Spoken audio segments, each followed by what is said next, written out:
Pessoal, vamos nos encaminhando para a última palestra do dia.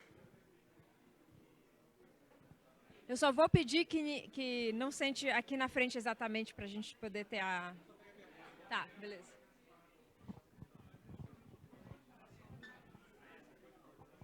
Não, bom, vocês podem sentar.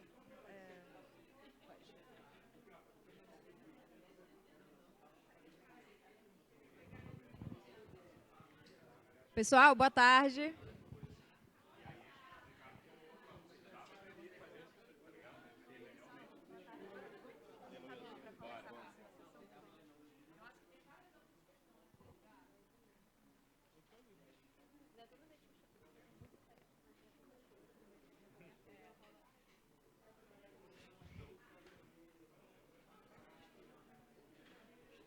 A gente só vai pedir para liberar essas duas do meio para o nosso intérprete poder ver os participantes.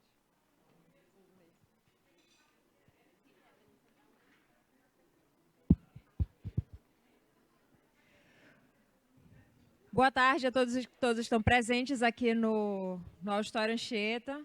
Vamos dar início à nossa última mesa do evento, do Colóquio de Humanidades Digitais.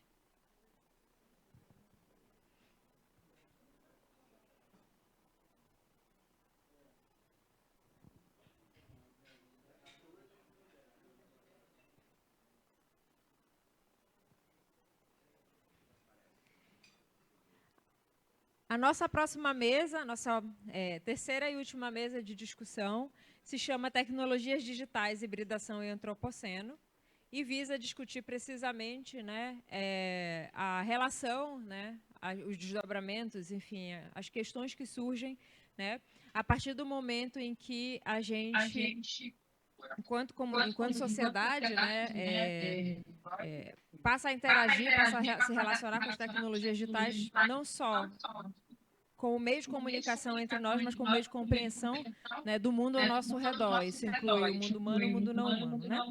Então, aqui, nessa mesa, a gente tem três nomes ilustres para compor o nosso trio de palestrantes, né?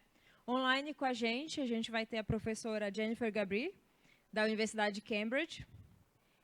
E aqui, presencialmente, na sala, a gente tem o professor Ivan da Costa Marques, da Universidade Federal do Rio de Janeiro, e a professora Magda Ribeiro, da Universidade Federal de Minas Gerais. E a moderação da mesa fica a cargo do professor Edgar Lira. Então, eu convido todos a comporem a mesa e desejo um ótimo debate a todos os presentes.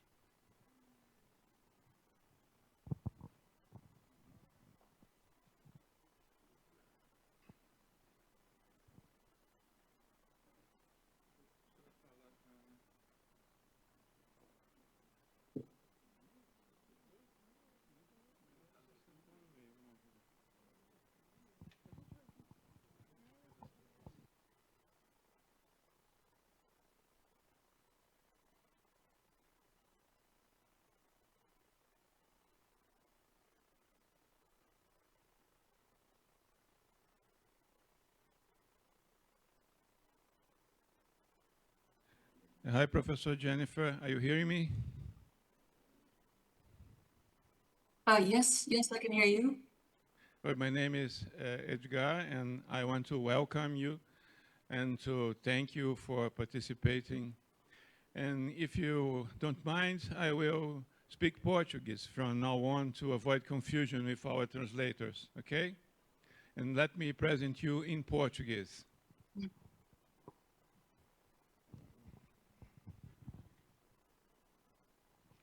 Bom, professora Jennifer Gabry, posso ir agora?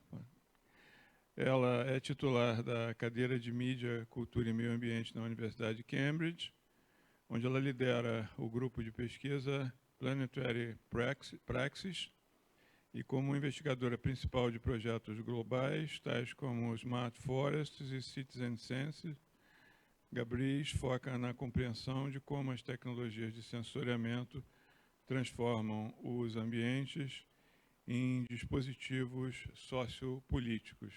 Eu vou passar a palavra para a professora Jennifer e depois, na sequência, nessa ordem, eu apresento a professora Magda e o professor Ivan para as suas falas. Por favor, professora Jennifer. Great. Thank you very much for that introduction. Can you see my slides?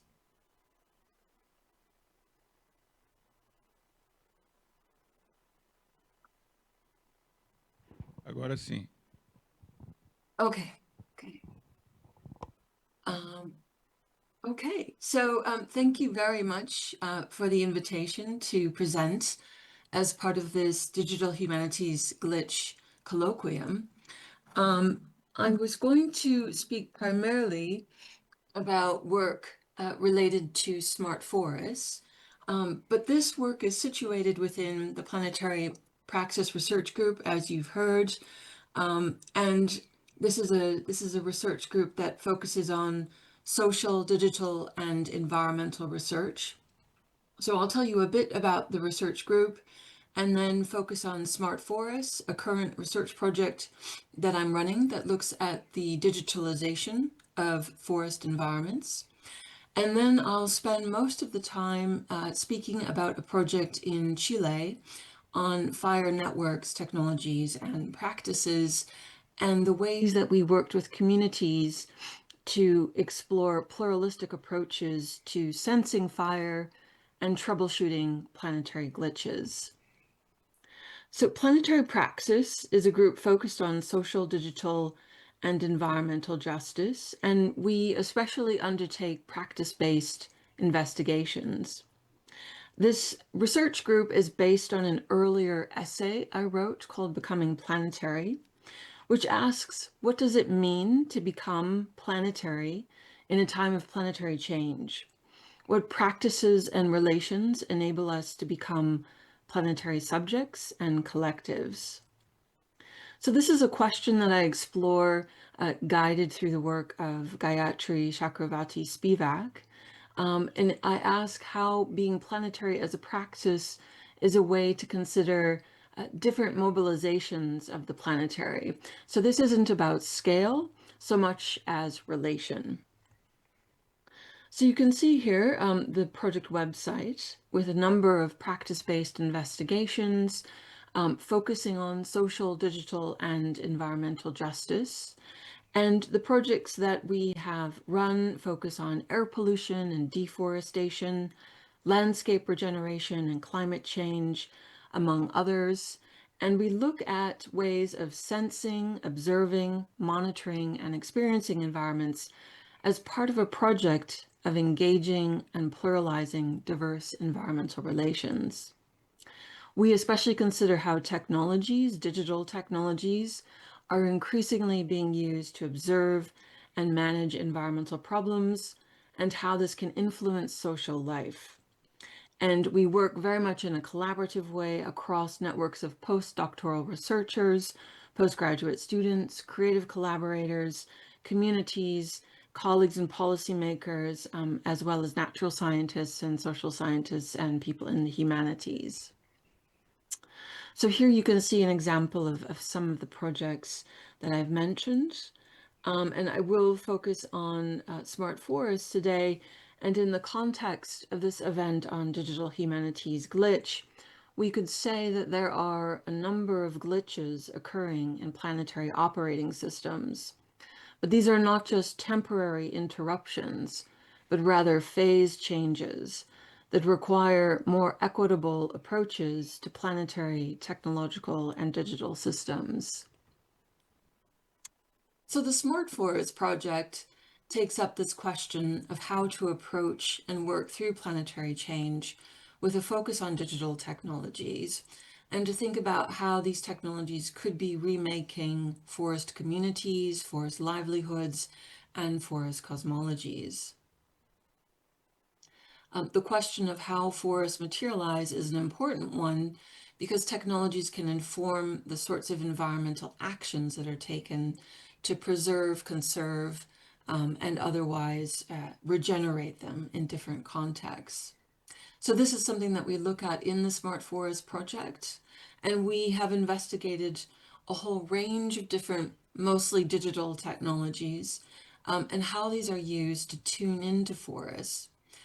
We also think about how they could limit forest engagements, how they could focus especially on data collection more than, for instance, community organizing, and what the consequences of these different cosmo-technical or cosmopolitical worlds might be. So we have a number of questions that we ask as part of this project when looking at these different digital technologies and how they're used. We think about how smart forest technologies and environments mutually transform and create different potentials as well as different limitations. We also think about how forests are often sites of expert monitoring, but how many forest dwellers have diverse knowledge about these environments. So whose knowledge counts and how is it used? We also think about how digital technologies enable distinct civic contributions, but potentially foreclose other kinds of engagement, and ask what kinds of world making these technologies generate. And we think about how participatory technologies make forests sensible and actionable. Here, a very common example of drones being used in the Amazon by Munduruku tribe members to identify where activity is taking place.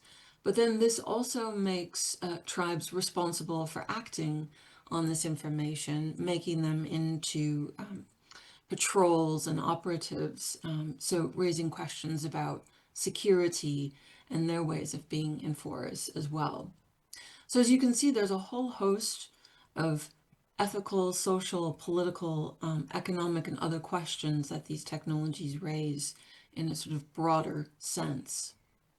And this is something I've written about in an early essay on smart forests and data practices in big data and society.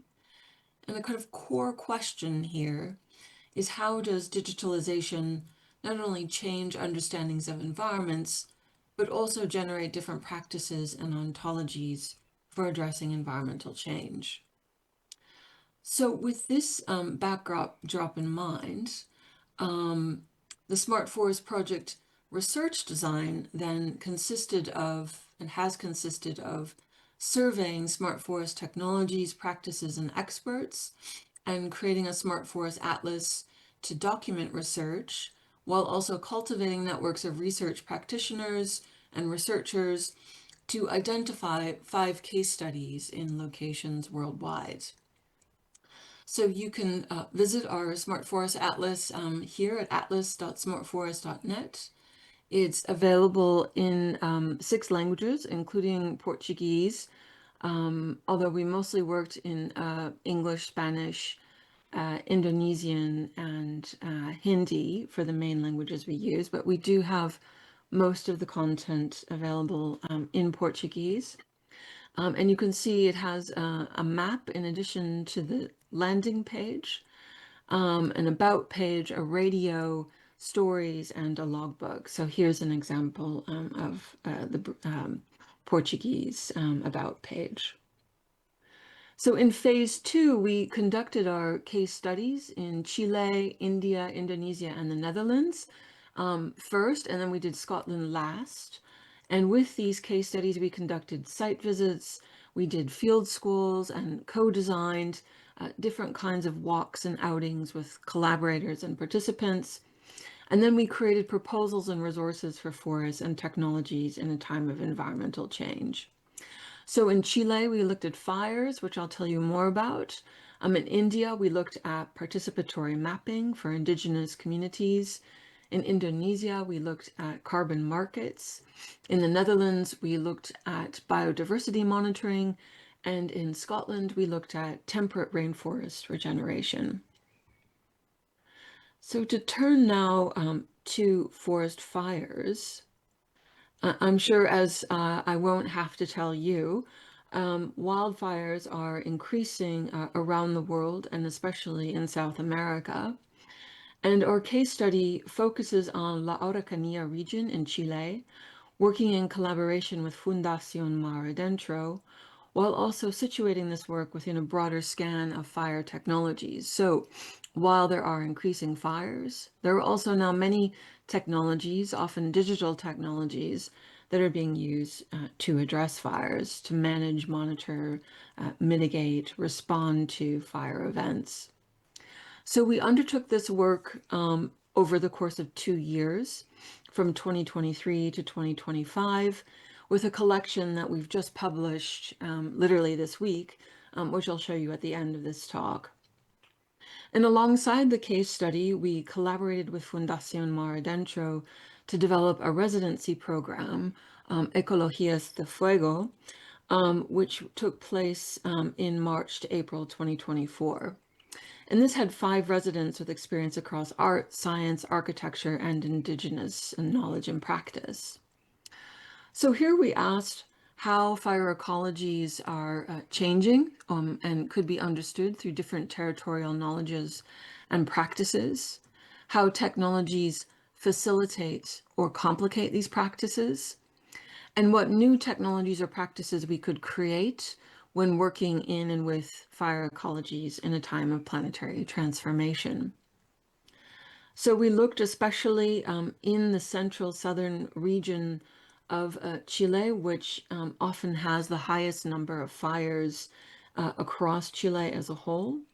Of course, you'll know that in 2024 and 2025, recent years have had some of the largest number of fires on record.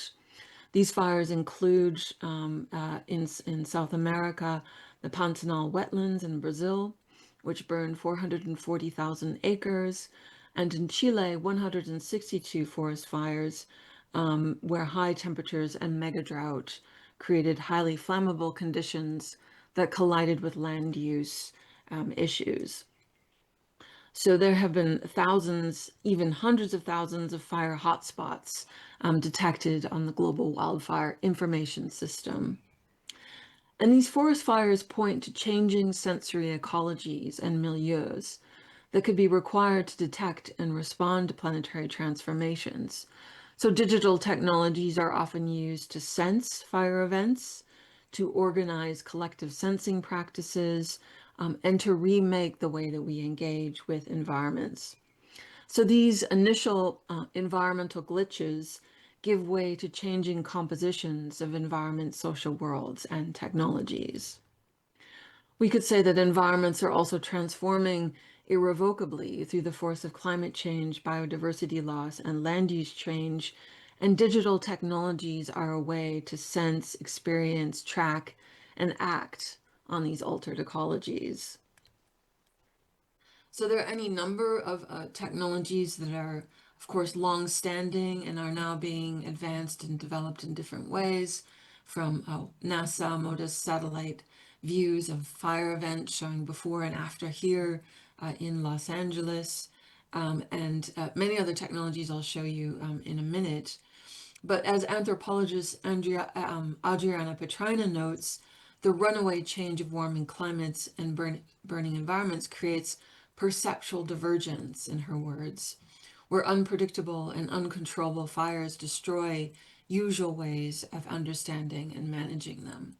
So fires are breaking out of our usual sensory infrastructures and requiring different kinds of perceptual tools.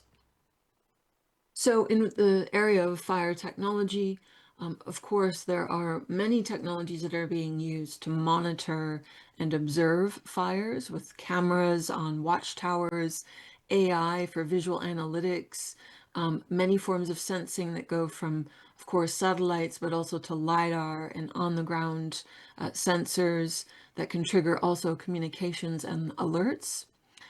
There are also material technologies and different ways of hardening structures, and much mechanization in this space with drones, robots, and different tools for creating fire breaks, as well as financial markets, which I won't get into today, but that's a whole area as well. If you're interested in this topic, there's an annual update out of California on fire tech, and this is a booming area in Silicon Valley. Here you can get a sense of some of the initiatives, government agencies, startups, NGOs that are developing tools, services, and different ways of responding to fire technology. So it is really quite an extensive area, and I won't be able to get into the whole of this, but this is just to give you a sense of the field and how extensive it is. Of course, on the other end of the spectrum, there are more analog technologies, such as this alert system in Temuco in Chile. So there are many different technologies to monitor, manage, and transform wildfires, and these are also changing, from fire monitoring platforms to early warning and alert systems. Of course, within fire agencies, such as CONAF in Chile, they're using many geospatial technologies, remote sensing and alerts, but also coordinating this through technologies such as WhatsApp to send alerts to rangers in the field, to communicate with communities, and to take necessary action in the field. So these are complex networks that might consist of a range of satellites run by nation states, geospatial programs designed by universities, and WhatsApp-style communication systems run by big tech corporations. So the ownership structures are complex, and this can introduce, of course, vulnerabilities in the ways of responding to and managing fires. Here you can see an example also of how CONAF works with Arauco, a forestry company in Chile, to use their AI-powered cameras on watchtowers to spot smoke signals and to keep track of where fires could be occurring and to match this up with satellite data. So one area that I'd like to show you as an example of the sort of damage that fire has done in Chile is China Muerta in the central south of Chile, where a massive wildfire took hold in 2015. And this burned a considerable area. You can see here a view of the Araucaria trees, which are a natural monument by a UNESCO standard. So they're a very distinctive tree. If you've seen them, they sort of look like dinosaur trees. And here, this is basically almost 10 years since the fire occurred. And you can see that still the trees had not really recovered. So it was quite an intensive fire, and it spread from an accidental spark from a bonfire. And people use fire to control and clear brush and vegetation and rubbish in these regions with quemas controladas, or controlled burns. And here you can see the fire spread over an area over 6,500 hectares, and it burned for 23 days. And people in the area say they were lucky that winter was coming, otherwise it would have burned for much longer. So they refer to this as a mega incendio, or mega fire of high intensity, that burned in such a way as to completely consume the landscape from the soil to the tree canopies. What was left in the post-fire landscape of China Muerta was a charred and blackened landscape, which you can see here in this video, where less fire-tolerant trees, such as Nothofagus species, including Lenga and Coihue, were completely decimated, along with vegetation ground layers. And Araucaria trees are adapted to fire, but they also succumbed to fire damage, and many trees were destroyed or pushed to a semi-living state. And this is something that we investigated along with Andrés Fuentes' group from Universidad de la Frontera in Temuco. And here, Paula Arroya Vargas, who is a postdoctoral researcher in the Fuentes lab, took us on a tour of China Muerta to see the damage. And here you can see the Araucaria trees where the fire was so hot that the sap exploded out through the tops of the trees, leaving these charred stubs at the top. So their work has looked at the long-term recovery of this site to show how or whether vegetation is recovering. And what they're finding is that rather than the previous vegetation recovering, new and exotic species are taking hold, often carried by livestock, and an entirely different ecology is emerging. So here you can see details of the site with sensors and different organisms and a kind of remaking of the landscape through dense colonization here of Chilean bamboo, but really that wouldn't normally grow in such density in an Araucaria forest of this sort. So what the Fuentes group shows is that regeneration is slow to take hold and that recovery is difficult to realize. And these are the kinds of conditions that people are then working in to think about not only how to respond to fire, but how to recover from it. And there are not really as many technologies to address the problem of recovery, which shows how fire ecology needs to think beyond just an alert system to broader ways of engaging with fire landscapes. And here, as we were coming into Temuco from our fieldwork, we found a CONAF rehearsal exercise of testing different ways of responding to fires, where you can see really most of the technologies here continue to be analog, where they're looking at how to move injured people or to respond to emergencies in ways that are much more analog than digital.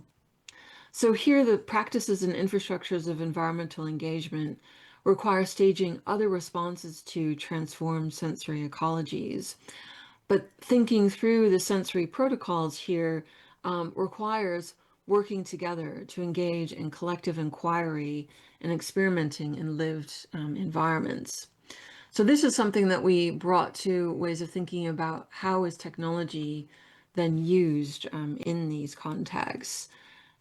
So while there are a large number of fire tech initiatives underway, what we found is that communities are really at the center of responding to fire events and to creating more equitable environmental practices. So this isn't just about cameras with AI detection or remote sensing or LiDAR. This is about entire fire ecologies and ensuring that people are involved in the practices of sensing, detecting, responding, and recovering, as we saw, which is probably the trickiest part of fire ecologies. So to do this component of the work, we held walks and workshops and field schools with residents at Bosque Pehuen, the conservation area of Fundación Mar Adentro near Pucón in La Araucanía.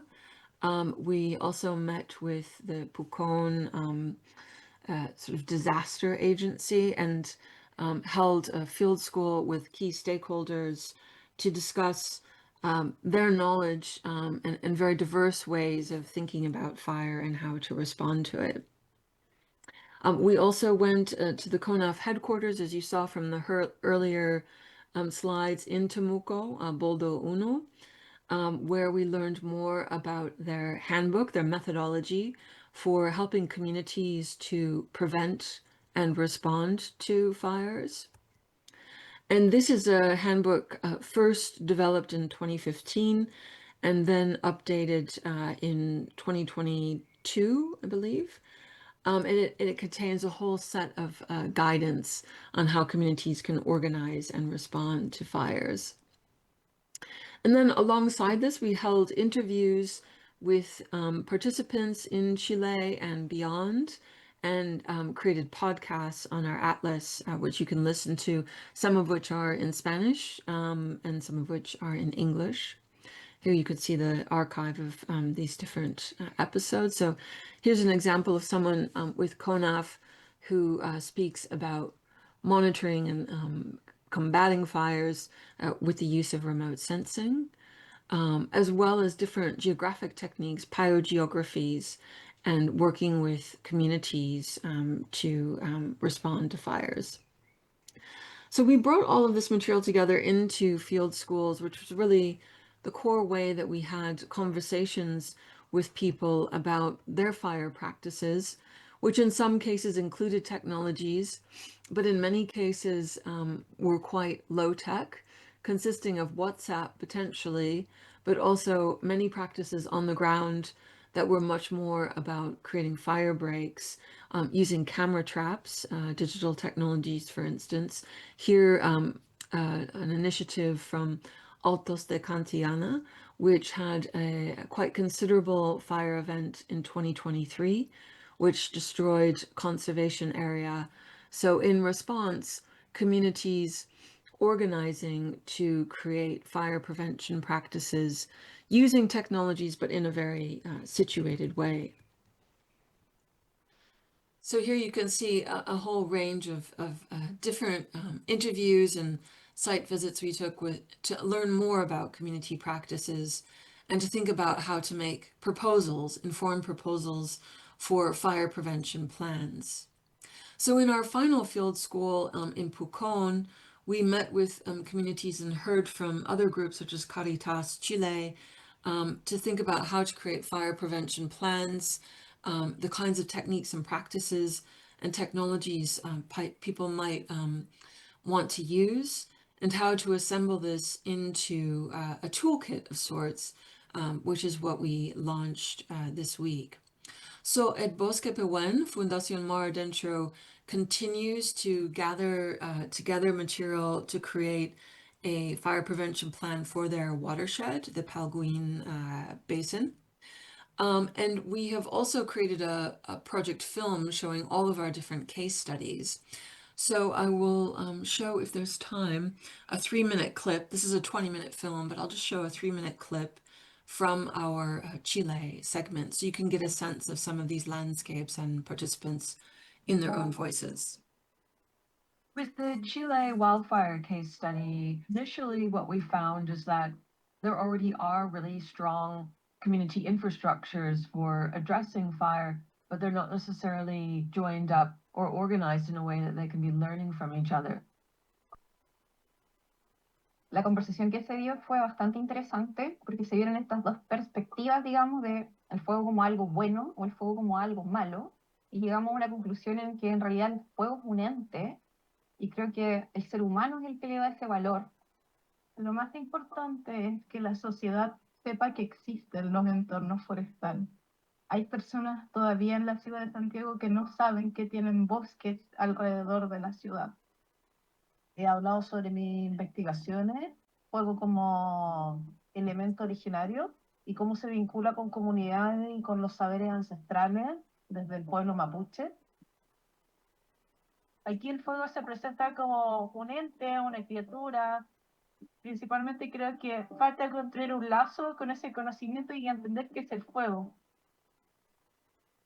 This project has allowed us to kind of look into a deeper aspect of forest fires and thinking about how we can create research related to fire.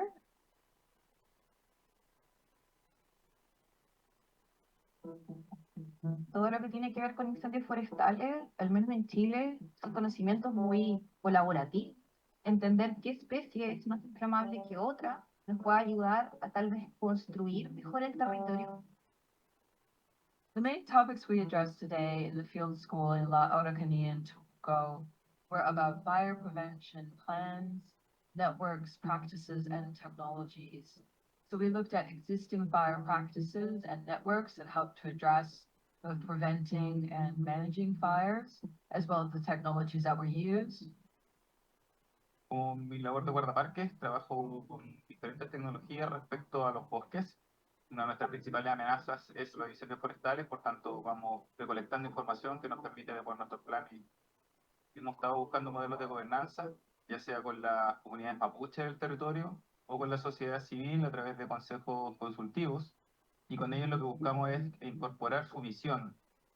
En el sector de Apuleo y Cantillana tenemos unos 7 años de experiencia implementando medidas de prevención Y las tecnologías que hemos aplicado nosotros hoy día son principalmente nuestras cámaras de vigilancia. Y el objetivo es la detección temprana de focos de incendio u otras amenazas. Nosotros vemos que cobra importancia las redes sociales, donde muchas veces las alertas pasan primero por esos lugares, a veces hasta antes de llegar a bomberos. These are all problems that will continue to need community input and intervention, and we don't see the sort of end of the research project as the end of the issue. So we are hoping to design the work as something that can continue to grow and be a resource for people.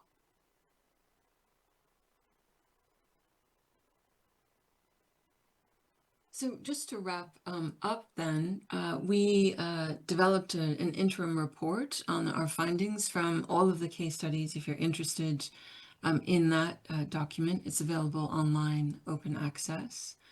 And as I mentioned, this week we launched the Ecologies of Fire, Ecologías del Fuego text. And this is a rather long document. It's somehow ended up being over 400 pages that collects together artist practices, scientific residencies, and residencies from the architect who was on site, as well as a discussion of fire ecologies and cosmologies, networks, technologies, and practices, as well as proposals for living with fire. So these are 8 proposals that we developed based on the field schools and through conversations in the different workshops that we held.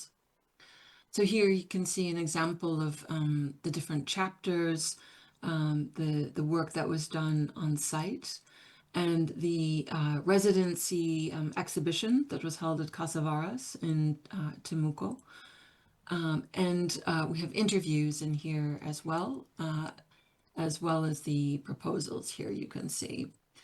And our proposals were to, in the first instance, recognize that fire is a complex social ecological system, to integrate fire prevention into land use and environmental planning, to improve collaboration, communication, and trust across different sectors, to support community-led action and involvement in fire prevention, to strengthen environmental education and capacity building, to develop and use equitable technologies, to ensure adequate financing and resources, and to enable cultural and ecological resilience and recovery. So I think what's interesting with the proposals is that technology is just one component of a broader set of considerations for how communities can respond to changing environments, and how they can organize, how they can work across sectors, and how they can find the resources necessary to deal with these changing planetary operating systems that are, in one sense, glitching under the weight of extraction and degradation, but are also forcing new collective practices in a time of to become necessary as forms of experimentation and invention. So if you're interested in any of those materials, they are all available online, open access. And there's an extensive list of credits, even longer in the book. So I encourage you to look at everyone who was involved in the study. Thanks very much.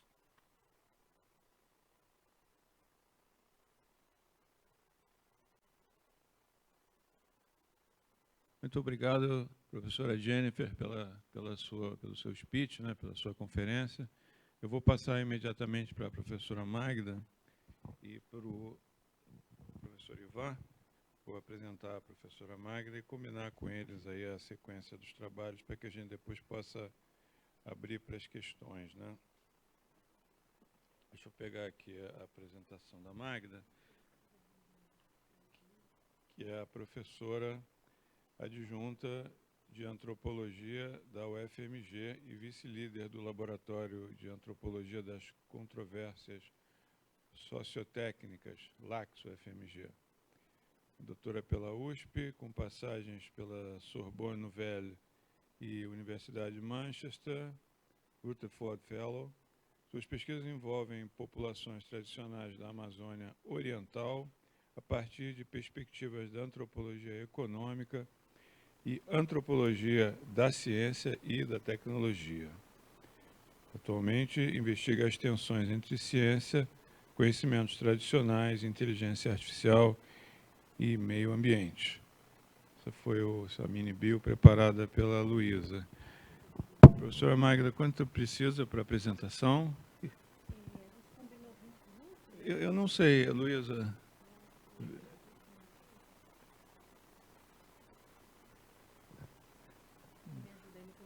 Tá, eu controlo para você. Te aviso quando estiver faltando 5. Pode ser?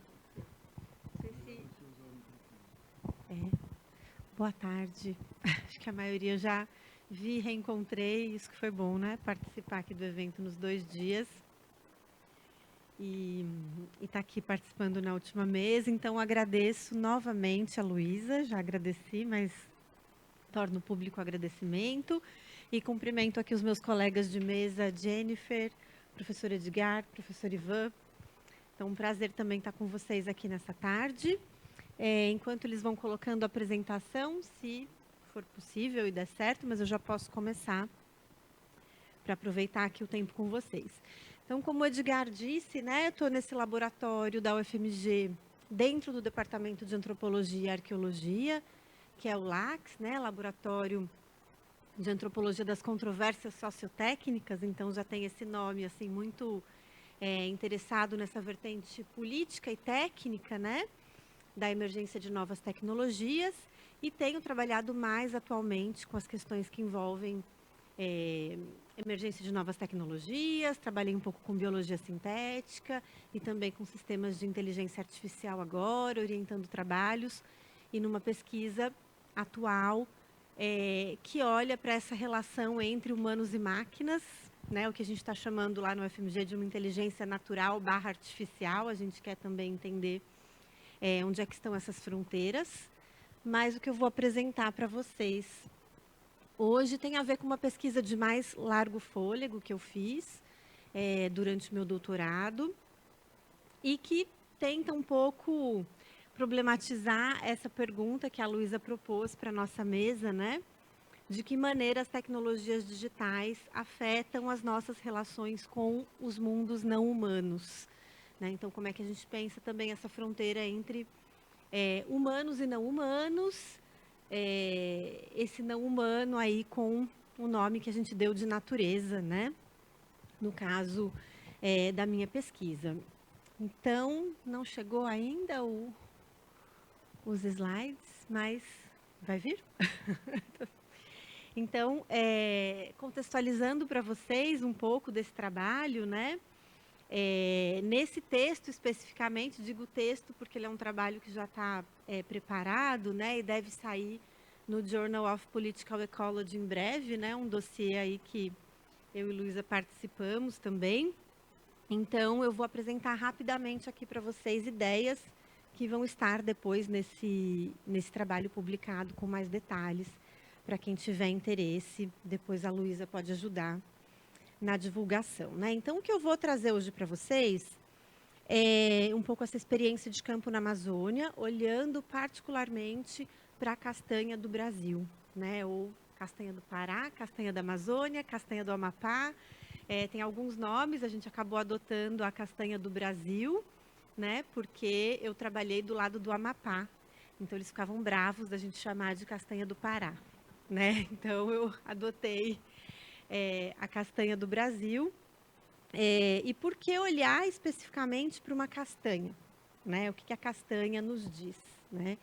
E aí eu acho que eu estava muito interessada em pensar a emergência ou a chegada de diversas tecnologias na Amazônia, e aí o que a gente chama de tecnologia também vai mudando, né? À medida que isso vai tendo um impacto na vida das populações locais que trabalham com a coleta de castanha. Então, a ideia, né, era pensar mais do que o impacto dessas tecnologias, como é que elas transformam radicalmente modos de vida tradicional e relações com o mundo não humano, né? Nesse caso específico, com o universo da própria castanha do Brasil. Né? E aí eu dividi esse meu texto, que reflete aqui um pouco a minha fala, em 3 décadas, né? 3 Apareceu? Ah, muito obrigada. Desculpem estar em inglês, porque eu apresentei num outro momento e não traduzi, mas vou falando aqui de todas as etapas. E será que eu posso mudar aqui? Ou não? Será que aqui posso, né? Posso. Bom, então, esse trabalho, aqui tem um pouco a região onde eu trabalhei, né? Essas bolinhas vermelhas que a gente vê no mapa é a incidência de florestas de castanha, né? Então, são os castanhais, a gente vê como eles estão dispersos na Amazônia, né? E aí existe uma hipótese, bom, tem algumas hipóteses na ciência, né? Eu acabei ficando com a hipótese antropológica de que a dispersão dos castanhais na Amazônia se deu mais pela atividade humana no interior da floresta, né? Povos pré-colombianos, do que pela disseminação natural via animais, né? Por exemplo, a cutia é uma disseminadora da castanha, né? Dentre outros animais que comeriam a castanha e esconderiam também ao longo da floresta. Ela seria então plantada por animais, mas a antropologia sustenta que ela era carregada e comida, né? Os humanos se alimentavam dessa castanha e aí ela foi se dispersando pelo ambiente. Então essa dispersão ela seria ao mesmo tempo natural e cultural, né? Então a ideia aqui é passar rapidamente por um período de 3 décadas, né? Então eu vou ser aqui sucinta, mas queria falar sobre a importância de acompanhar essas transformações em grupos específicos, comunidades específicas, porque a gente tem uma visão dessa relação com a tecnologia mais a longo prazo e também de maneira mais aprofundada, né? Do ponto de vista do trabalho de campo, eu fiquei trabalhando com eles praticamente 10 anos, né? Então, digamos, tem uma década aí de trabalho de campo, mas eu olhei do ponto de vista histórico para a década anterior, né? Então, a partir dos anos 90, né? Eu comecei a tentar traçar essa história, então, a partir dos anos 90, pensando no movimento ambientalista, trabalhei na década justamente quando as empresas começam a comprar, a fazer contratos comerciais e comprar castanha do Brasil para fins de produção da indústria de cosmético, e tentei olhar também para a década posterior ao meu trabalho de campo, em que tecnologias diversas, né, como monitoramento, tecnologias de satélite, até sistemas de inteligência artificial, começam a fazer parte do trabalho de coleta de castanha na Amazônia, né? Então, acho que um ponto interessante também para a gente pensar é que a castanha hoje, deixa eu já entrar aqui esse aqui que eu queria, né? A castanha, ela é hoje uma espécie que ela resiste muito à plantação, né? Então, não aconteceu com a castanha o que aconteceu com a borracha, no ciclo da borracha na Amazônia, que a borracha foi para a Indonésia, foi plantada em outros lugares e se reproduziu muito bem enquanto espécie. Isso já não acontece com a castanha. Muitas iniciativas, né, para replantar castanheiras em outros lugares e transformar ela numa espécie de plantação controlada não funcionaram, não deram certo. Então, hoje a gente continua aí com 98% de toda a castanha coletada e que circula no mundo vem da coleta tradicional de povos castanheiros que vivem, né, na região de floresta amazônica, e ela é, então, o produto, digamos, econômico mais importante da Amazônia, fora a madeira, né, um produto não madeireiro mais relevante para a economia da Amazônia, né.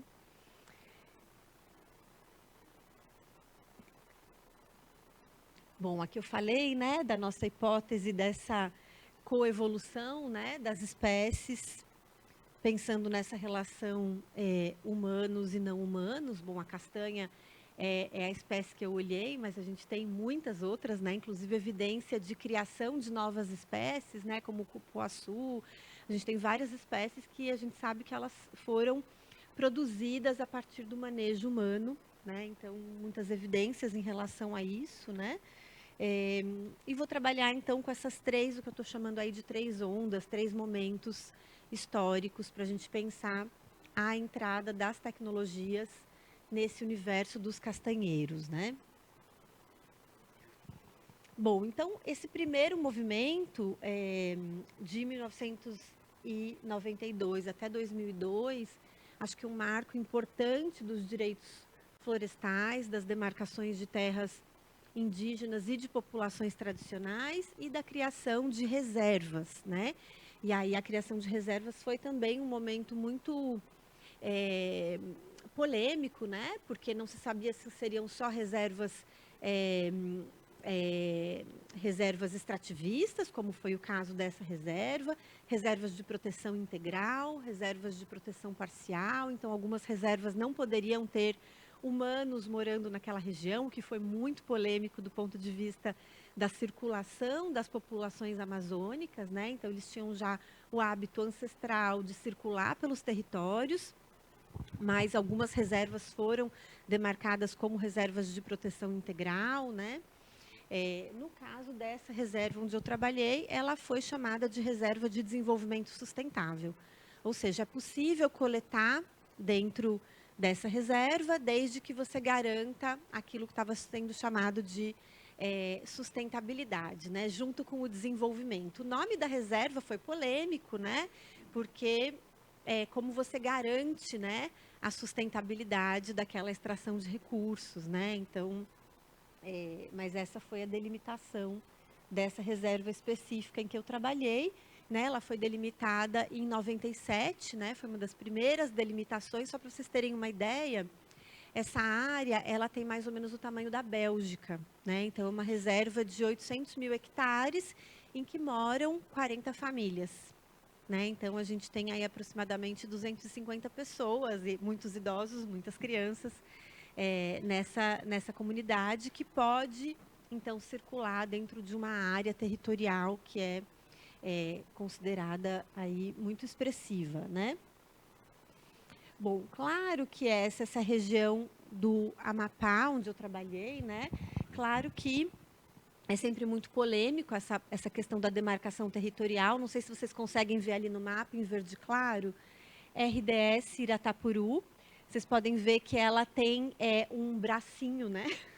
Que cresce dentro de uma outra área verde mais escuro, que é uma área que foi grilada, né? Na época da ditadura, entregue para a Jari Celulose, né? Então, tem uma disputa ali entre sobreposição, né, de reserva e área empresarial, né, de produção de celulose. Então, um desmatamento enorme nessa área para a plantação de celulose. Então, uma área complexa do ponto de vista dessas relações empresariais, também do ponto de vista histórico, né? Bom, e aí o que acontece, que foi um pouco o período que eu etnografei de fato, que eu estive lá na comunidade trabalhando com as pessoas, né? Foi a chegada, então, desse movimento. Bom, eu olhei especificamente para a Natura, mas muitas empresas farmacológicas, né, buscando conhecer os ativos da biodiversidade brasileira para criar produtos, né, produtos cosméticos, produtos ligados à saúde, né, e aí que a gente tem um marco de regulação importante, que foi a criação do CEGEM, né, Conselho de Gestão do Patrimônio Genético, no sentido de tentar evitar a biopirataria, né, bioprospecção desautorizada dessas regiões. Então, eu acompanhei um pouco esse processo, né? E aí, se a gente já tinha, então, nos anos 90, tecnologias de demarcação de território, né? Então, a gente, o uso dos satélites, né, para conseguir fazer os limites territoriais, eles já estavam presentes. Nesse momento, né, com a chegada desses acordos entre empresas e populações tradicionais, chegam também diversas outras tecnologias necessárias à atuação, né, ou à relação dessas populações com as empresas para estabelecer contratos, né? Então, agora eles precisam ter... Bom, eles estão numa região que não tem energia elétrica, então uma das primeiras demandas era: precisamos de energia elétrica, nem que seja via geradores, né? Eles conseguiram geradores para que eles pudessem ligar computadores, para que eles pudessem se comunicar com a Natura. Eles tinham uma comunicação muito rudimentar via rádio, né? Então, não seria possível trabalhar com uma grande empresa sem poder ter uma comunicação. Então, chegam os equipamentos, né, da cooperativa, os computadores, uma conexão de internet ainda rudimentar, né, via rádio, para que eles possam começar esse trabalho, né? Então, eu etnografei justamente esse período, né, essa segunda onda, né, o que significa para uma comunidade de 40 famílias, né, no interior ali de uma reserva amazônica, fazer um contrato com uma grande empresa de cosméticos, né, hoje multinacional, cujo interesse tem a ver com a compra da castanha, mas, sobretudo, com o uso da imagem dessas populações na valorização dos seus produtos cosméticos, né? Então, isso também foi algo muito complicado ali na relação, porque a Natura passou a designar uma parte dos produtos que ela vendia com a castanha do Brasil para a comunidade, mas eles só poderiam usar esse dinheiro em projetos de desenvolvimento sustentável. E aí, o que significa um projeto de desenvolvimento sustentável para a empresa, o que significa isso para a comunidade, né? Então, para eles, assim, não, para mim é sustentável comprar uma motosserra para eu poder construir a minha casa melhor. Para mim é sustentável um motor do barco para eu chegar mais rápido no Castanhal. Para mim é sustentável ter um transporte, né? Uma vez eles pediram para a Natura um helicóptero, né? Para levá-los, porque tinha uma pessoa doente na comunidade, assim, uma situação grave, né? E eles pediram para a Natura um helicóptero para salvar a vida daquela pessoa. Então, eram pedidos que estavam muito fora do que a Natura também imagina como projetos de sustentabilidade na lógica empresarial, né? Então, eu estou um pouco expandindo também essa noção de tecnologia, porque a tecnologia ela não é só o artefato, né? Ela não está só no computador, né? no celular, nos modos de comunicação, na gestão da cooperativa, né? As máquinas, os EPIs, né? A Natura foi fazer todo um processo de certificação no Castanhal, e ela dizia que eles tinham que usar equipamentos de proteção. Então, os castanheiros moram e trabalham nessa região há décadas, né? Eles não usam capacete, eles não faz sentido você navegar no rio e andar pela floresta com capacete, né? Então, tem toda uma série dessas, do que eu estou chamando de tecnologias, né, do fazer, que alteram profundamente a relação dessas pessoas com a floresta, né? A questão das crianças foi muito dramático, né? Porque eles iam para os castanhais, que ficam distantes da comunidade. Alguns são alcançados em 2 dias de barco, outros demoram 7 dias de barco, e eles vão com toda a família, né? E aí a Natura disse, não pode ter criança na área do Castanhal, porque a área do Castanhal é uma área de trabalho. E se a criança estiver lá, eu corro o risco de que tenha trabalho infantil na minha cadeia produtiva. Tá, ótimo. Na minha cadeia produtiva. Então, essas famílias não tinham com quem deixar as crianças para poder ir aos castanhais. E aí as mulheres ficavam com as crianças, os homens iam aos castanhais, porém não tinha aquela rede, né? As mulheres cozinhavam, ajudavam a lavar as castanhas, peneirar as castanhas. Então, o trabalho ficou muito mais difícil, eles traziam uma quantidade muito menor de castanha, não conseguiam cumprir os contratos com a Natura. Então, toda uma situação de muito impacto, né? Então, aqui é sobre o processo de certificação, né? Que eu contei para vocês um pouco, que foi um processo muito complexo de adaptação dessas famílias, né? Bom, e aí entrando aqui na terceira onda, né, que acontece aí de 2014 a 2024, eu terminei a tese em 2016 e depois continuei acompanhando alguns dos desdobramentos, né, da região. E uma coisa importante que aconteceu foi a criação, né, do parque, Ecoparque da Natura em Benevides. Ela percebeu que se ela ficasse mais perto, né, dessas comunidades, dessa floresta, ela poderia trabalhar melhor os insumos extraídos. Então, ela leva a fábrica para lá, tentando também se adaptar à legislação de gestão do patrimônio genético, porque ela tirava as amostras e levava para São Paulo, agora as amostras ficam na Amazônia, né? Eu não estou retirando as amostras de lá, mas eu consigo testar e trabalhar com um número muito maior de amostras e de comunidades, né? Então, ela criou esse ecoparque, né? Que é uma estrutura enorme, fabril, né? Numa região muito próxima de floresta, em que ela passou, então, a trabalhar mais perto dessas comunidades, né? Bom, um outro ponto também que aparece aí nesse período é o uso, então, dessas tecnologias digitais, né? Tanto os aplicativos, drones e tecnologias de inteligência artificial que tem a ver com o monitoramento, né? Dos castanhais e das florestas, né? E aí o que eu quero chamar a atenção é que é isso, os povos castanheiros, bom, e outras populações que vivem na Amazônia, eles têm técnicas próprias de monitoramento. Então, eles não vão num castanhal enquanto as castanhas não tiverem, né, os ouriços não tiverem todos caídos, porque eles não querem correr o risco de que um ouriço caia na cabeça deles, né? Agora, como que eles desenvolveram essas técnicas? São técnicas próprias de vida na floresta, de observação das transformações das árvores, do tempo, das chuvas.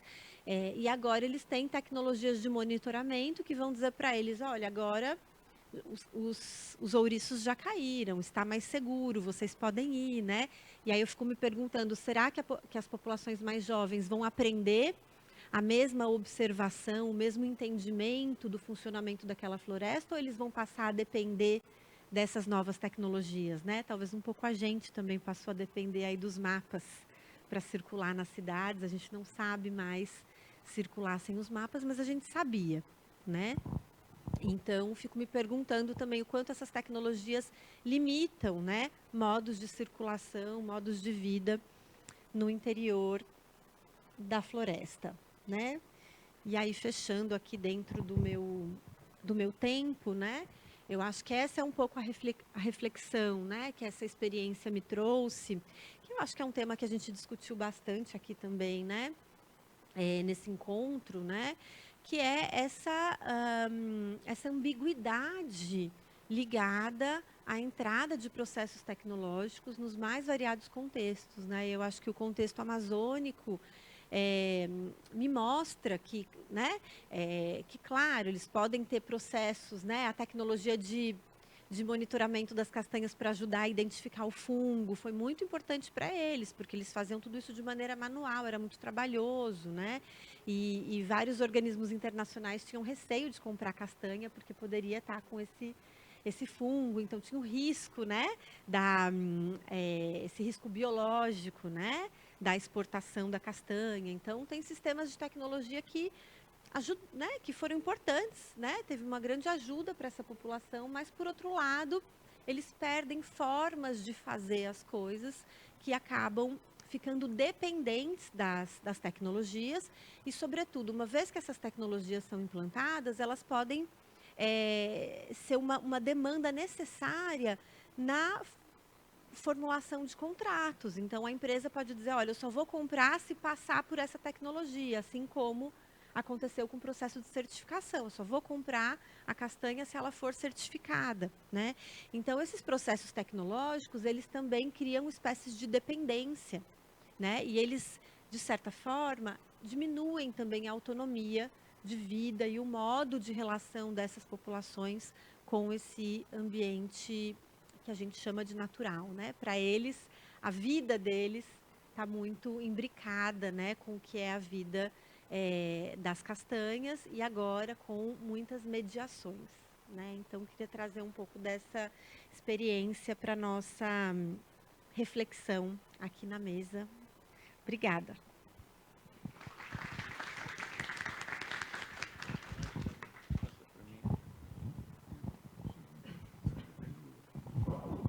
Bom, professora Magda, muito obrigado. Eu vou passar agora ao professor Ivan da Costa Marques. Professor Ivan é professor titular da UFRJ e um dos principais nomes na consolidação dos Estudos de Ciência, Tecnologia e Sociedade, CTS, no Brasil. Com doutorado pela Universidade de Berkeley, e uma trajetória que inclui a presidência da Cobra e a fundação da Exosite.br. O professor Ivan une a prática da engenharia eletrônica à análise crítica da história das técnicas. No HCTE da UFRJ, investiga como situar os conhecimentos científicos ditos globais do Ocidente colonizador em zonas de contato com a diversidade ontológica dos coletivos de coisas e pessoas locais. Então, passo a palavra ao professor Ivan.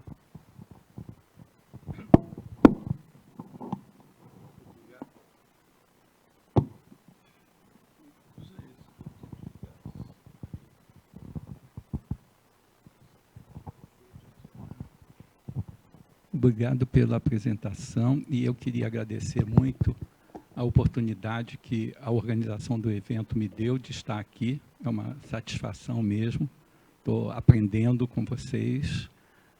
Queria agradecer especialmente a Luciana também, as colegas e a Luciana, e especialmente a Luísa pelo carinho com que me recebeu, a ponto de mudar a mesa dali de cima para cá, por causa da minha dificuldade com degraus e rampas, né?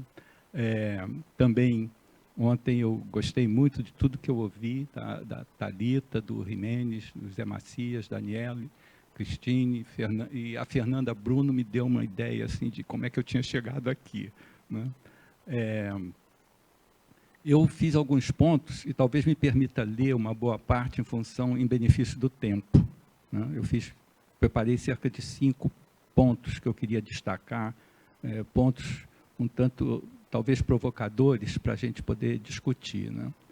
E as tecnologias digitais chegam com a promessa de serem altamente disruptivas no modo de viver, pensar, saber e ser, né? Mas como elas se distinguem das tecnologias que as precederam, né? Na produção do saber e na colonização do mundo, o Ocidente moderno sempre estigmatizou a hibridização, entes, coisas e pessoas misturadas, mestiços, operando dispositivos de separação e purificação. Eu esqueci de dizer que eu sou um homem branco à brasileira, né? Eu digo que é importante dizer que é branco à brasileira, porque tem muito brasileiro que descobre que não que descobre que não é branco quando chega na Alemanha, né? Tenho 2 filhos e 3 netas e 1 neto, e sempre fui professor, mas também já fui empresário, já tive uma empresa fabricante de equipamentos, além da passagem pela Cobra que você mencionou, né? Bem, voltando então, o Ocidente produziu uma série de conhecimentos ou tecnologias também muito disruptivas, que podem ser comparadas, por exemplo, a luz elétrica, máquinas, solventes, medicamentos ou mesmo algoritmos, né? E colonizou o mundo com uma procissão de coisas que, uma vez construídas, são apresentadas como fazendo parte da natureza ou desenvolvidas a partir dela. E outras coisas também que o Ocidente trouxe, Estado-nação, democracia, pessoas jurídicas, PIB, etc., também agentes organizativos da vida em comum, que, uma vez estabilizados, passaram a fazer parte da sociedade. Aprendemos que conhecimentos sobre a natureza nada tem a ver com conhecimentos sobre a sociedade. A natureza está lá, não se mistura com a sociedade. Bomba atômica não tem nada a ver com democracia. Vou argumentar que a distinção das tecnologias digitais não está propriamente no que seria uma sua substância, mas na exaustão do, abusando o termo de Thomas Kuhn, paradigma da separação entre natureza e sociedade, em complicado processo de substituição pelo antropoceno, entendido como um novo paradigma geológico que propõe que as forças ditas sociais se tornam elementos indissociáveis de transformação das forças ditas naturais. uma hibridação de natureza e sociedade. Esse era o primeiro ponto que eu queria trazer para vocês, para nós pensarmos e discutirmos, né? Vou ver aqui. Um segundo ponto, na esteira de algumas, e aqui eu vou pegar uma frase do Ailton Krenak, na esteira de algumas seletas pessoas, do que seletas pessoas chamam de antropoceno, enquanto a grande maioria está chamando de abismo do caos social, desgoverno geral, perda de qualidade no cotidiano das relações, ganham visibilidade epistemologias e ontologias que abrem espaço e tempo para multiversos ou mundos híbridos, substituindo a visão moderna do universo de uma natureza e muitas culturas. A exaustão do paradigma iluminista europeu baixou as barreiras de entrada e dignificação de outros modos de viver, pensar, saber e ser. Entre eles, de especial interesse para nós, que dividimos com eles esse território, estão os saberes indígenas e quilombolas. Se os modos de viver, pensar, saber e ser são o problema, os saberes ancestrais podem propor soluções. Aqui se trata de rejeitar, se trata de rejeitar o pensamento ingênuo de que nós não queremos viver em quilombos ou como indígenas. Nós aqui, nessa sala, eu poderia dizer. Trata-se, sim, de fazer experimentos de fronteira, inventar o uso e cunhar novas palavras. Envolvimento em oposição a desenvolvimento. Confluência em oposição à coincidência. Cosmofobia. Tem todo um vocabulário produzido, né, tanto pelos conhecimentos ancestrais, como pelos autores também nesse caso eu estou citando o Nego Bispo, quilombola, combater esses conceitos colonizadores e criar novos conhecimentos que farão a hibridação das práticas sem conceder antecipadamente qualquer privilégio aos saberes oriundos dos colonizadores. Por que o que a natura diz é superior ao que aquela comunidade pratica, né? E quando, como, quem ganha e quem perde com isso, né? Os pensamentos indígenas e quilombolas podem atuar como antídotos às comunidades coloniais, ao mesmo tempo que contribuem como antídotos para os problemas cada vez mais agudos cunhados pelo povo da mercadoria, que é uma expressão do Davi Copenhauer, para se referir ao povo da mercadoria, aqueles que têm a sua vida pautada, né, pelo comércio, ao povo colonizado, seria uma outra palavra para isso, né? De fato, muitas das ideias e mesmo valores indígenas e quilombolas não eram estranhos aos próprios europeus, antes do triunfo do capitalismo, e eu vou voltar a isso mais tarde, né? Esse seria o segundo ponto que eu queria trazer. O terceiro ponto, já que está tecnologias digitais no nosso título, né, é o seguinte: não existe inteligência sem aprendizado. Há um forte lobby para que o público não participe da moldagem ou do caráter ou personalidade da inteligência artificial, deixando que as empresas ou comitê de empresas se encarreguem das questões de novos crimes, comportamento antiético, reforço de preconceitos, conteúdo tóxico, etc. Basta olhar, por exemplo, a atenção do deslocamento de certas pessoas chaves que são donos de inteligência artificial, como o Sam Altman, o Bill Gates, para não falar no Elon Musk, né?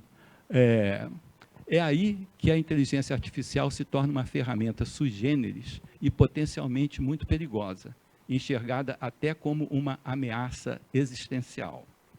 Os próprios especialistas não sabem precisamente como a inteligência artificial aprende. O desenvolvimento da inteligência artificial nos Estados Unidos remonta à década de 1970.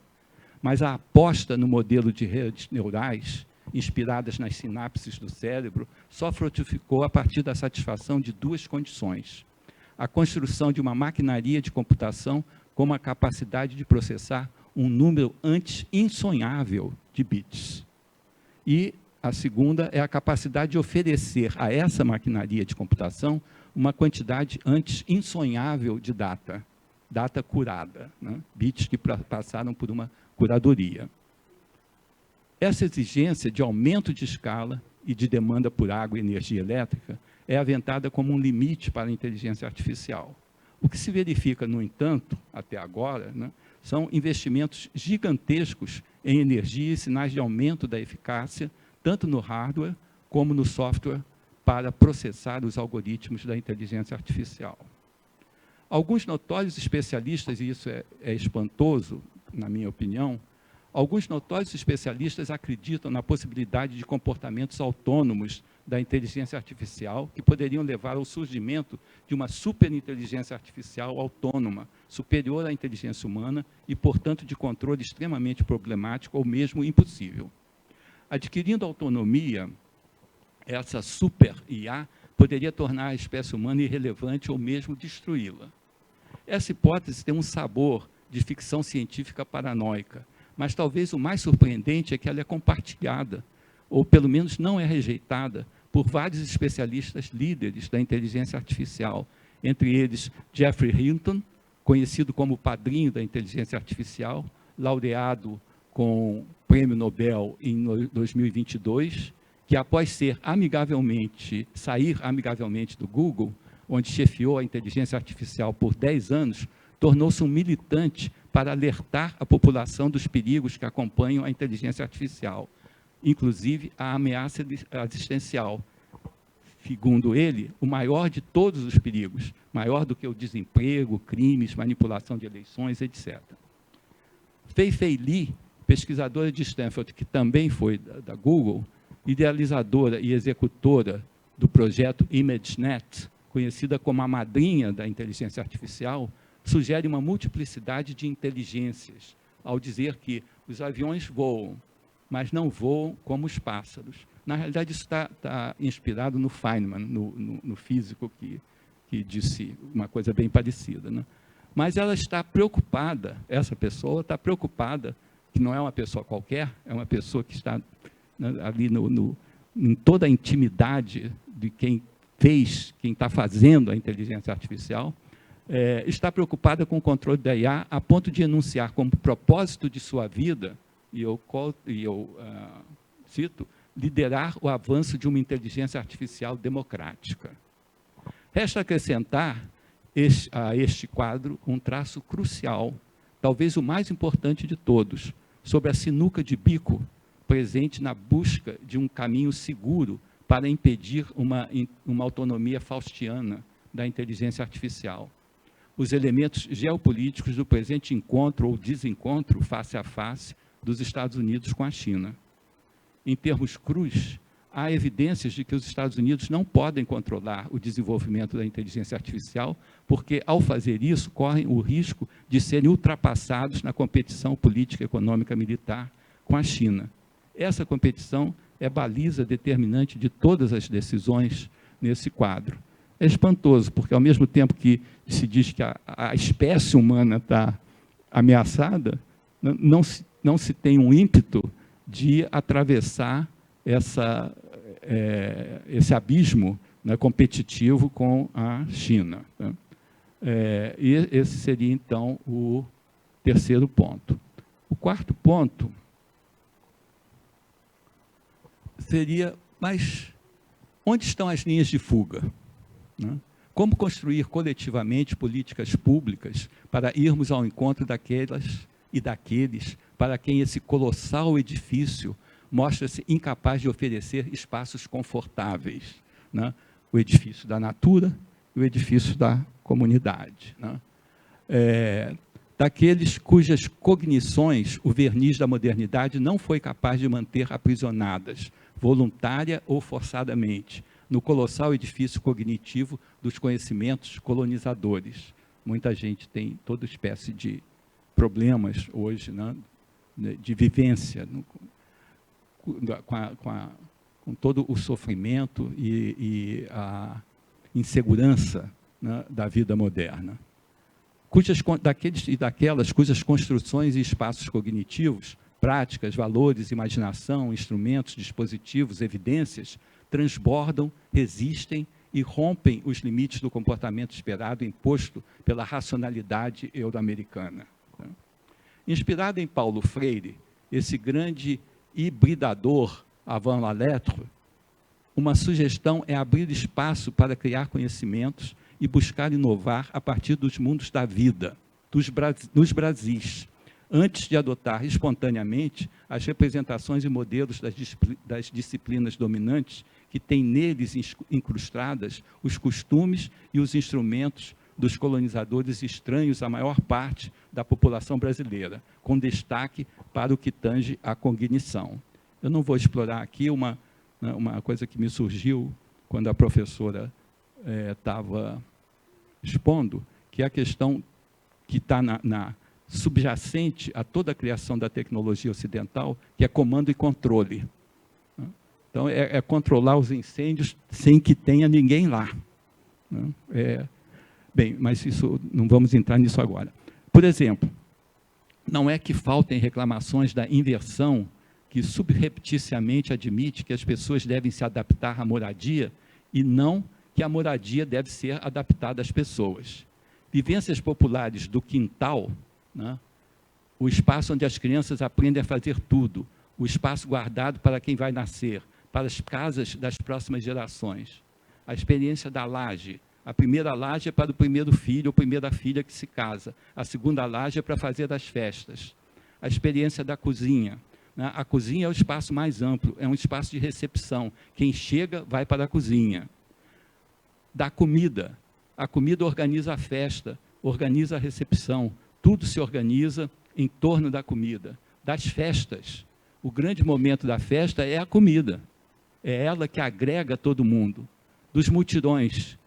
Então, uma favela, uma parte das pessoas vai fazer comida, outra parte vai fazer o concreto. Todo mundo faz alguma coisa.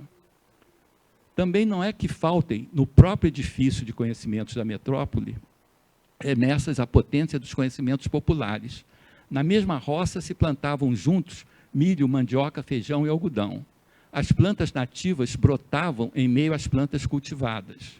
Quando só há um tipo de plantio e não se deixa as plantas nativas brotarem, os viventes comem todo o plantio e surge a necessidade do veneno, dos agrotóxicos.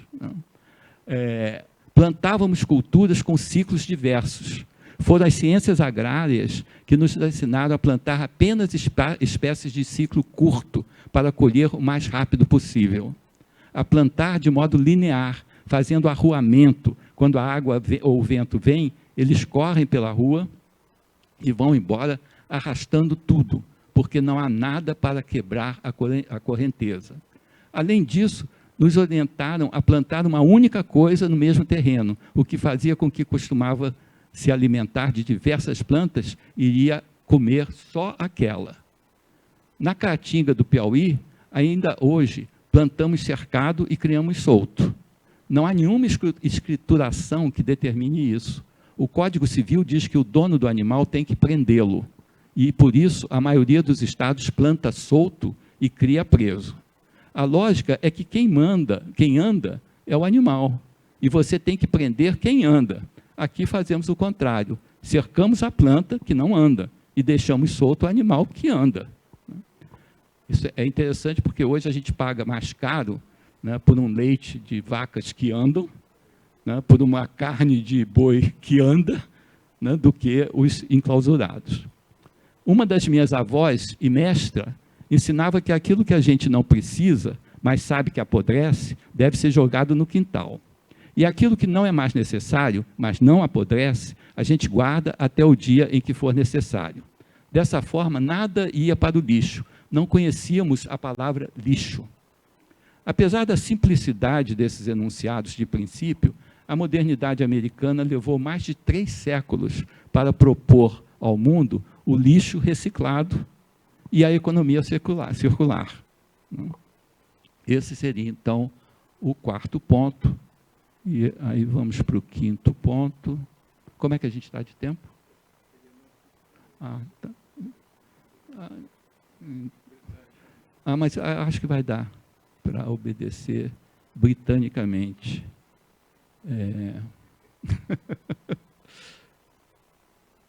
Esse ponto também estou trazendo para discussão, né?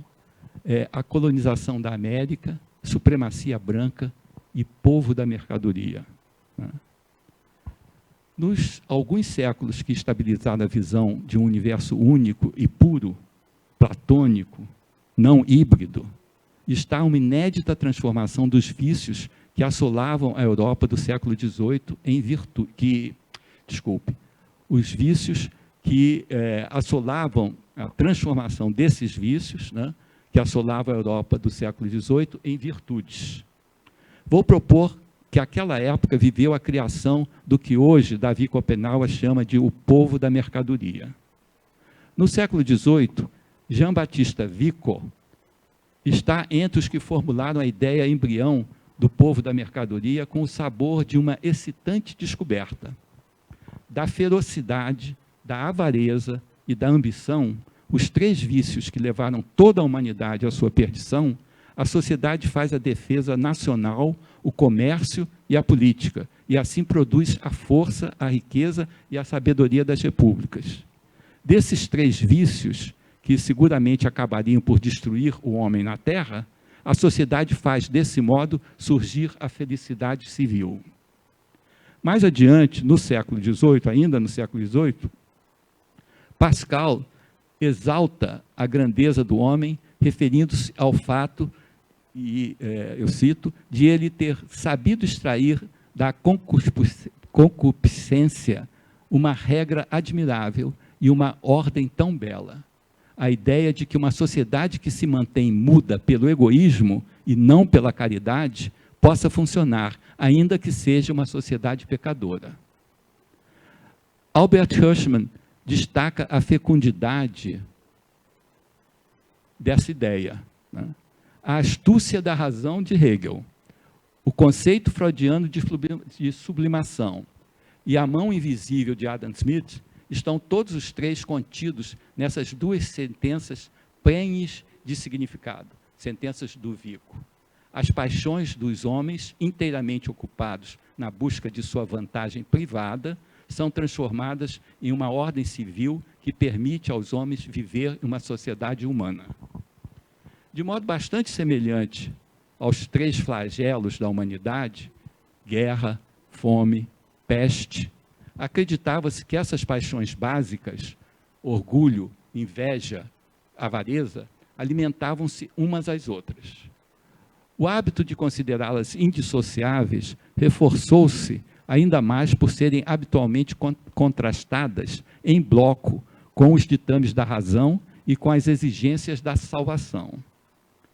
Permaneceram no escuro, no entanto, as condições nas quais pôde ocorrer, efetivamente, essa maravilhosa metamorfose das paixões destrutivas em virtudes, dos vícios privados em benefícios públicos.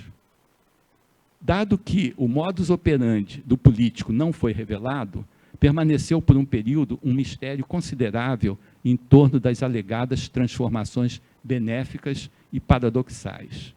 É claro que a gente está falando do começo do capitalismo aqui, né?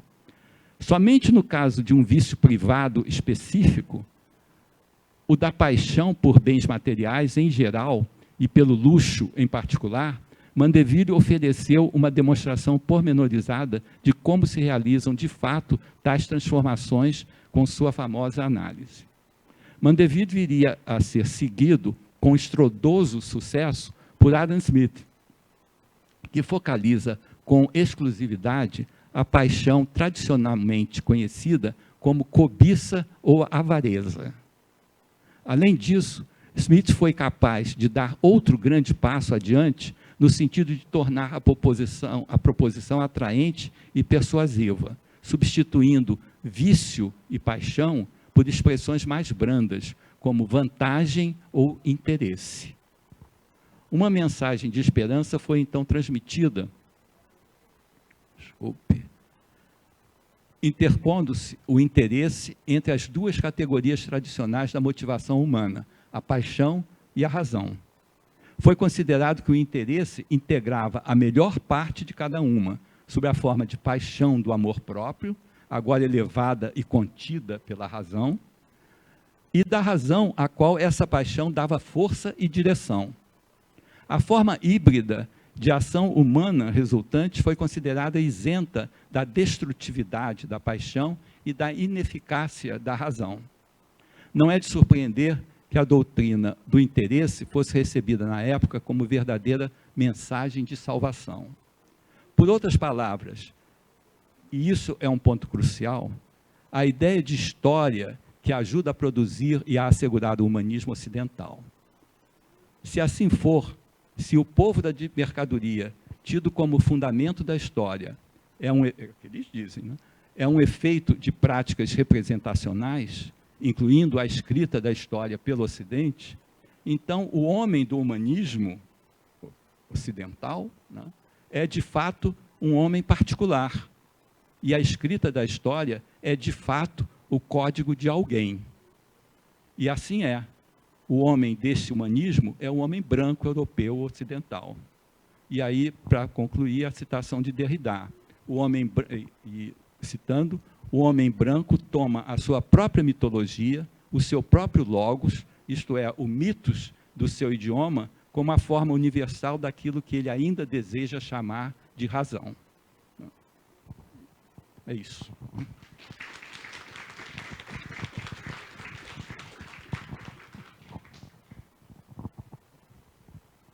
Eu vou me ater ao papel de mediador mesmo, e vou abrir para questões.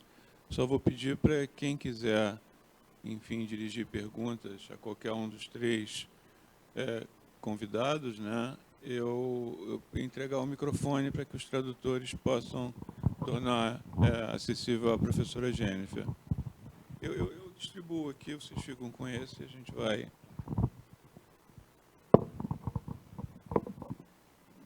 Eu pediria só que falassem o nome e...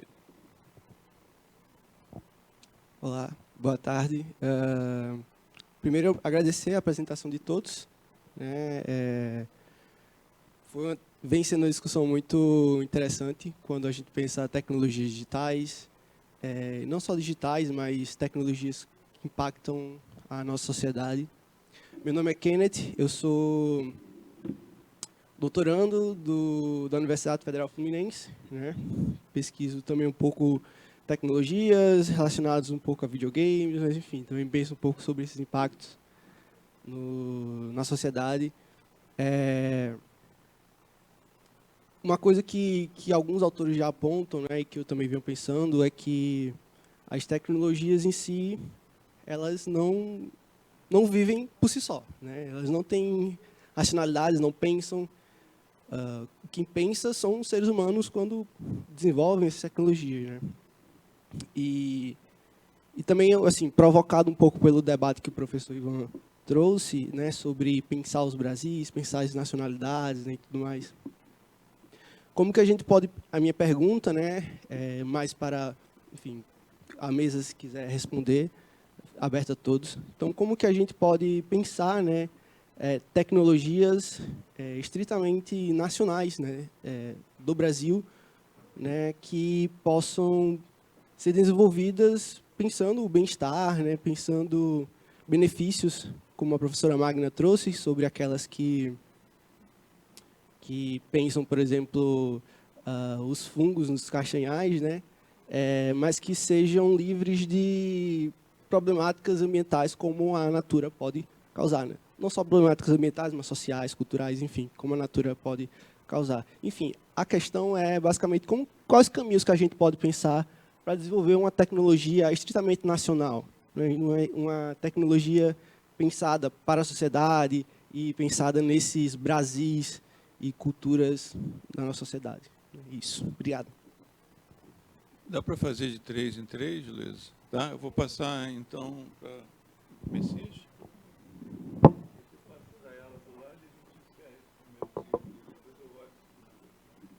Tá certo. Obrigado novamente, muito bom a mesa, parabéns para todos, né? O professor Ivan já conhecia, né? Referência de todo mundo, Magda não conhecia, e o Jennifer também, por parabéns, e Edgar também para todo mundo. É uma pergunta bem simples, assim, bem direta, pensando mais a professora Jennifer, que não tinha, mas pegando o gancho da fala da professora Magda, né?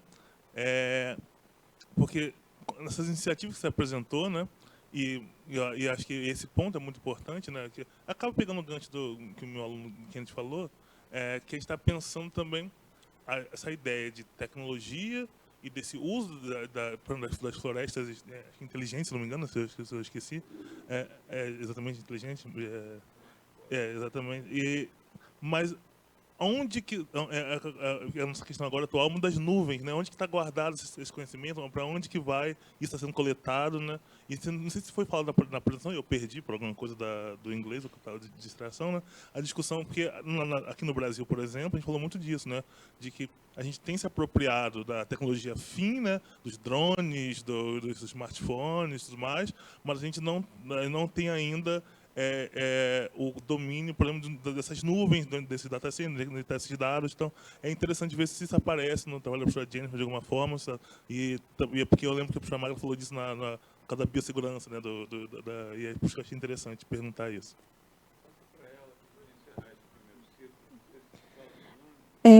Bom, eu sou Dara Coema, sou orientanda do professor Zé Messias, está aqui do lado. Doutoranda no PGCom, da Universidade Federal Fluminense. Eu acho que vai até todo mundo se juntar, por acaso, por ser do mesmo grupo de pesquisa, né? Vai ser bom, porque aí vocês podem discutir num assunto só de uma vez. Enquanto eu estava assistindo as apresentações, obrigada, inclusive, eu acho que, principalmente no final, eu estava, né, com Magda e professor Ivan, pensando muito num conceito que o Coudry e o Mejias trazem nos trabalhos de data grab e né, colonialismo de dados e tal, que é o terra nullius, né, que é a terra de ninguém. E pensar muito nisso, porque, por exemplo, Magda fala sobre a chegada da natura e essa imposição, né, porque aí fica sempre essa questão entre cultura e um saber institucional que chega ali e uma cultura e um saber local, comunitário, ancestral, né? E também fica essa dualidade entre a questão de progresso, o que é progresso e desenvolvimento ou não, e em comparação com o quê? Com o que é primitivo.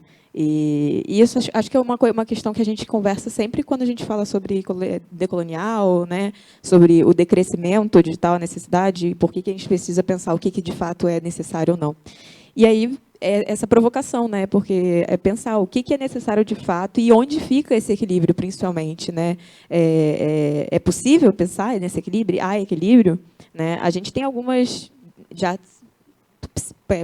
proposições, né, sobre o decrescimento, o letramento digital, e aí fica novamente a pergunta em relação aos MSCs, para onde fica para quem fica esses dados e isso que é coletado no caso da Jennifer, que estava, né, falando sobre a proposta dessas tecnologias que estão ali coletando essas questões, e onde é que fica esse acervo, para com quem fica, né? E aí é uma provocação, e aí eu acho que tem tudo a ver com a pergunta, com as outras duas perguntas, né? Bom, vocês fiquem à vontade. A pergunta é para os três, para a professora Jennifer, para a Magda. Quer começar, professora? Sure, yes, I could quickly respond to the question about where data is stored, which is, it depends. It depends on who is doing the collecting, what the technology is, and what the infrastructure is. So in some cases, this can be quite mixed up with different actors. So as I mentioned earlier, there can be national governments like the US running satellite programs. There can be big tech companies in Silicon Valley, and there can be local technologies that have different storage arrangements. So I think it's difficult to have a purified digital infrastructure in this sense, and to say that the cloud is in one place, unless, of course, you entirely create your own cloud. But with FHIR, people are so dependent on many different tools and techniques, from WhatsApp to NASA satellites to their own geospatial packages, that their clouds are likely to be in many different places depending on the technologies they're using. So to the question about sovereignty and technology, this is of course a very popular now topic, to think about how to make more sovereign technology. And I think it's an interesting thought exercise to look at something like FHIR and the technologies used, and to think about what that would look like to try to have a 100% Brazilian technology, and whether that would be desirable. Perhaps you'd want to be using interoperable data platforms with neighboring countries in South America. You know, a lot of firefighters actually go across countries and continents when there are major incidents as well. They come from California. They also go from Brazil to the US. So it's tricky to make things entirely hermetically sealed in terms of technology. And of course, there's all kinds of politics that come with that.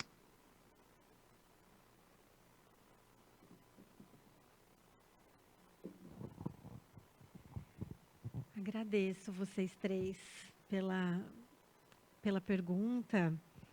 E acho que talvez eu vá dizer uma coisa que amplia muito a escala da discussão, mas eu acho que essas coisas não estão separadas. E gostei muito, né, que o professor Ivan trouxe essa ideia do povo da mercadoria, né? Porque o que vem junto com o povo da mercadoria, né? Vem a ideia de que a gente só pode viver se for através da mercadoria, né? E aí a gente pode localizar a tecnologia como uma tecnologia mercantil também. A tecnologia só pode existir se ela se tornar uma mercadoria, né? Então, a gente tem discutido aqui as tecnologias da resistência. São esses esforços de uma tecnologia que não foi convertida numa tecnologia mercantil. E isso acontece também com as populações tradicionais. Elas só podem existir se elas mesmas venderem mercadorias ou se transformarem em mercadorias, né? Se elas entrarem nas cadeias produtivas, né? Então, eu acho que é muito difícil discutir tecnologia, porque ela está, assim como todos os nossos modos de existência, submetidos a uma lógica mercantil, né? Então, o que vem junto com a tecnologia, né? E aí achei muito interessante, né, que você falou do Adam Smith, né? Então, essa ideia também que vai se aprofundando, né? Hoje a gente pode falar em termos de neoliberalismo, né? A relação entre tecnologia e neoliberalismo, né? Isso é muito evidente, né? A uberização da vida, né? Como uma ideia neoliberal vai acompanhando também o desenvolvimento tecnológico, e a tecnologia possível é aquela que vai sendo convertida em mercadoria. E eu fiquei com essa pergunta de vocês, né? Assim, as tecnologias pensam, né? E aí vocês falaram, as tecnologias não pensam. Quem pensa são os humanos que fazem a tecnologia. Mas uma vez que elas estão postas em funcionamento, né? Se a gente quiser imaginar que elas pensam, o que elas pensam? Né? Como elas pensam? A gente tem colocado essa pergunta também para as florestas, né? Para falar desse não humano. O que as florestas pensam, né? O How Forest Thinks, né? O Eduardo Kohn fez essa pergunta. Tem um pensamento, um saber dentro ali das florestas. Acho que isso está muito relacionado com o trabalho também da Jennifer, né? E eu acho que valeria a gente perguntar o que pensam as tecnologias, como elas pensam. Se elas fossem uma pessoa, que tipo de pessoa ela seria, né? Me parece que seria uma pessoa neoliberal, mercantil, né? Mas será que a tecnologia pode ser outro tipo de pessoa que pensa outras coisas, né? Então, acho que devolvo um pouco essa pergunta. Eu não acho que é esse objeto neutro em que a gente tem essa plena capacidade de manusear ou dizer o que a tecnologia vai pensar. Eu acho que tem um momento que ela exerce uma força própria, né? Por isso a gente está aqui tão preocupados com esse assunto, né?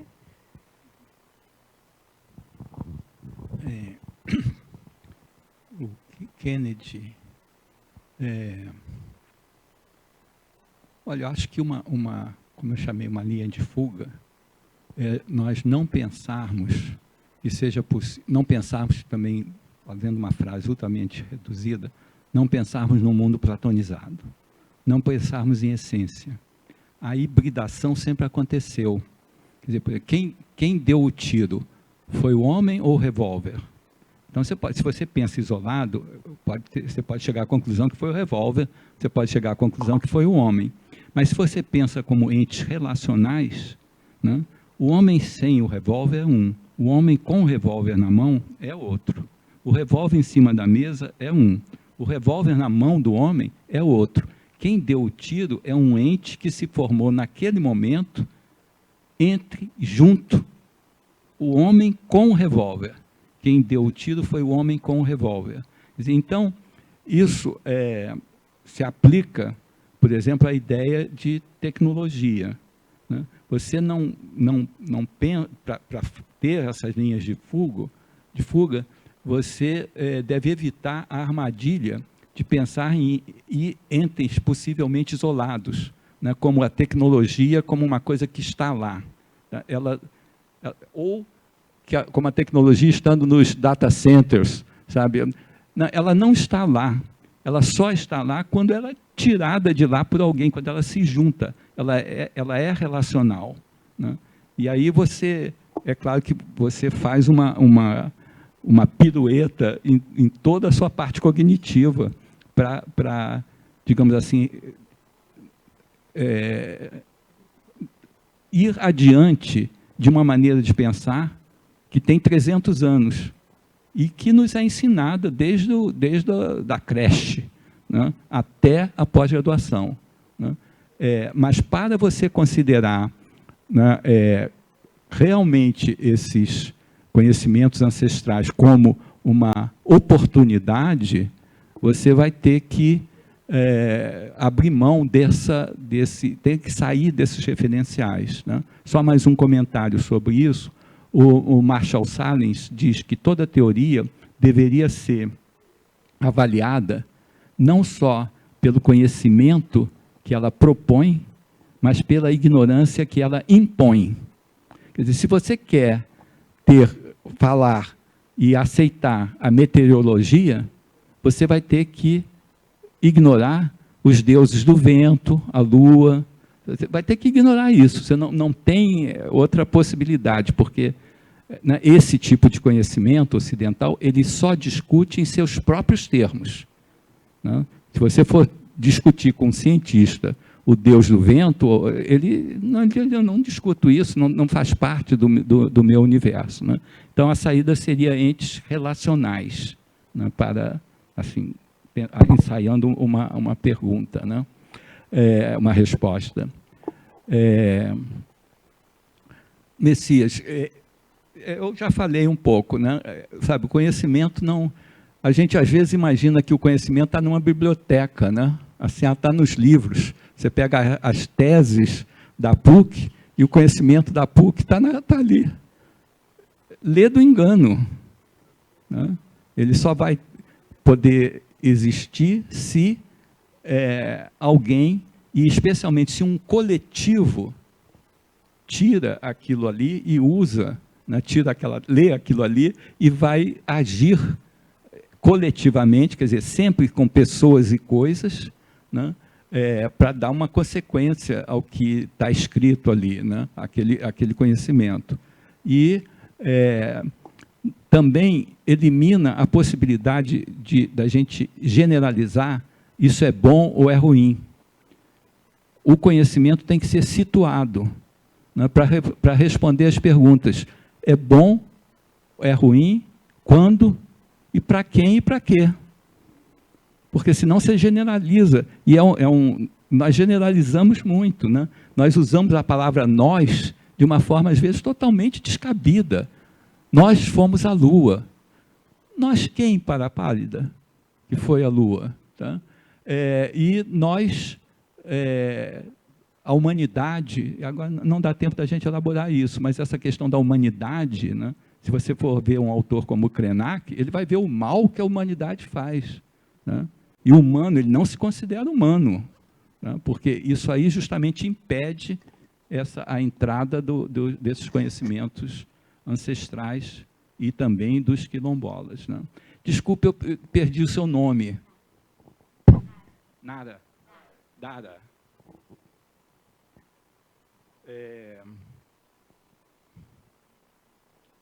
Só pegando uma...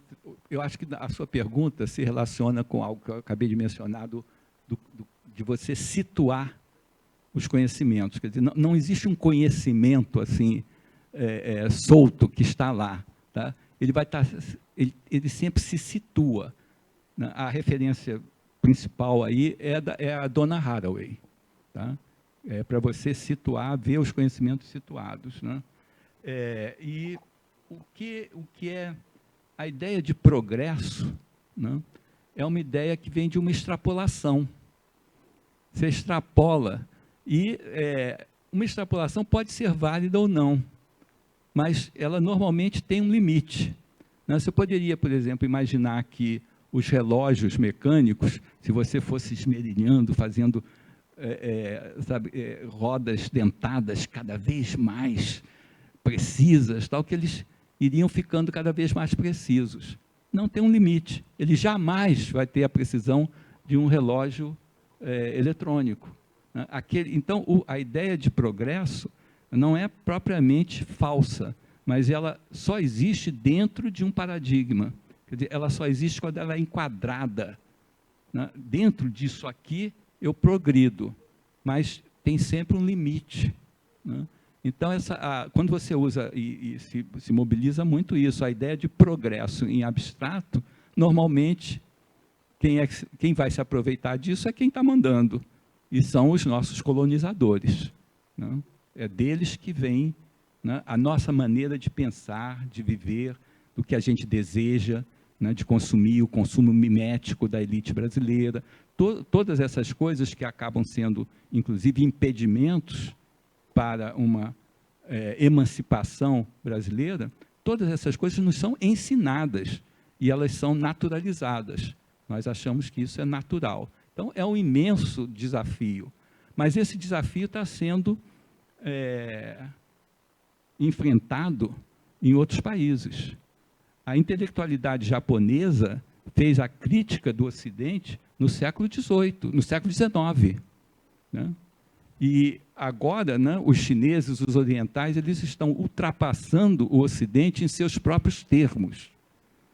Então, eles começam a ter poder para, quando o Ocidente diz isso é assim, eles dizem, não, eu não acho. E eles têm poder para sentar na mesa, né, porque a coisa é política, você tem que ter poder para fazer valer, eles começam a ter poder para destruir para retirar, né, o conhecimento ocidental desse pedestal que nós ainda colocamos e naturalizamos. Eu queria pedir muitas desculpas às pessoas que eventualmente ainda teriam perguntas, mas a gente precisa, de fato, terminar, entre outras razões, por respeito ao trabalho dos tradutores, a quem eu agradeço, quer dizer, imensamente, né, pela, enfim, versão inglês-português e português-inglês. Queria também agradecer à professora Jennifer, né, e passar o microfone para a Luísa Lobato, porque é a organizadora do evento e deve ter, de praxe e de direito, a palavra final. Poucas palavras, só para agradecer a todos os presentes aqui, a equipe de organização do evento, a equipe da Inovarte, que está aqui com a gente nesses 2 dias, prestando esse apoio técnico fundamental, ao nosso tradutor também, que está fazendo um trabalho primoroso, traduzindo as nossas mesas remotas, né? Então, só agradecer o comparecimento, o interesse de vocês no debate, certamente não acaba aqui. Agradecer a professora Jennifer por topar participar desse nosso momento mesmo online. Espero que um dia a gente consiga trazê-la né, ao Rio de Janeiro e a gente possa ter essa interlocução pessoalmente, será um grande prazer. É isso, gente, muito obrigada.